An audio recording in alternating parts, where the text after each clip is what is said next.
It's 8:30. Good morning, I'm Isabel Everett with Hunter News. The bomb squad has been called into a Hunter Valley town following the discovery of a World War II explosive. Officers were notified about the British mortar shell being taken to a home on Sale Street in Greater after its discovery at Stockton. Neighbours were forced to stay in their homes until the arrival of the bomb squad around 1 o'clock yesterday morning. No one was injured. Police are asking for public assistance following a violent home invasion at Lake Macquarie. 2 men and a woman reportedly entered a home on Railway Street around 11 o'clock on Saturday night, firing a gunshot. A female resident was struck in the head with a baton before the group ransacked the home and left in a blue hatchback. Anyone with information is urged to contact police or Crime Stoppers. Police are working to determine whether the disappearance of a man last week is linked to the discovery of a body in Newcastle Harbour.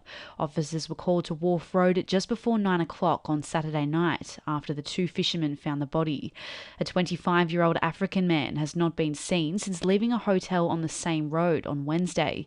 Anyone with information about either incident is urged to contact police or Crime Stoppers.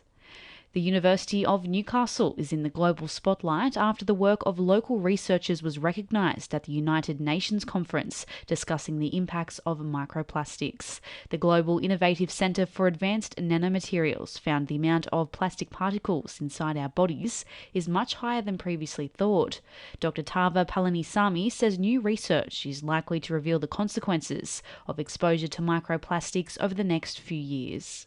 We discussed on analyzing or understanding the overall exposure, not just in isolation. So it comes from food, water, air. So the studies have to combine all these exposure routes and then understand the impact. So that will eventually hit the conscious and people will be moving away from plastic use. Paramedics say the assistance of bystanders may have saved a man's life after he was mauled by a shark in Lake Macquarie. 58-year-old Richard Burberry was swimming with his wife at Yarrawonga Park in the early hours of Saturday night when he was bitten on the left arm. His wife dragged him to shore before he was airlifted to John Hunter Hospital in a stable condition. Police are working to determine the type of shark. A Hunter winery is hoping to encourage more tourists back into the area by brewing the world's oldest fermented drink. Honey Wines, located between Toronto and Port has beehives scattered throughout the region to create the unique honey wine known as mead. Mead maker Martin Jackson says plans are underway to open a cellar door in the Port area in the coming year.